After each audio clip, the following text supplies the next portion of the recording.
Nakakalungkot na dahilan at kapalaran na napagbalingan lang ang isang OFW na kakarating lang sa Pilipinas kaya ito pinatay ng isang taong mainit lang ang ulo dahil may hindi pagkakaunawaan ng kanyang kasintahan.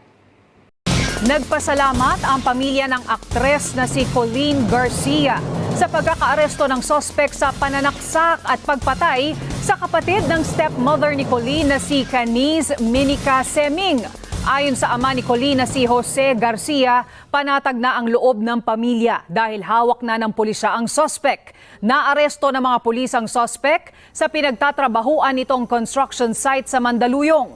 Base sa investigasyon, pumunta ang sospek sa bahay ng biktima kung saan nagtatrabaho ang misis ng sospek bilang yaya. Nang hindi abutan ng kanyang asawa, nabaling nito ang kanyang galit kay Seming na nooy kadarating lang mula abroad. Base sa police report, nagtamo ng 15 saksak ang biktima.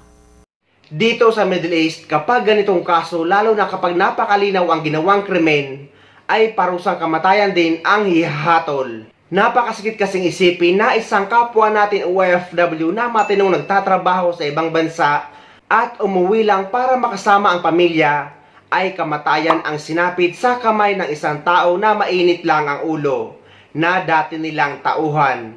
At ang pinakamasakit pa dito ay dati na pala itong nakulong at dati nang may kaso.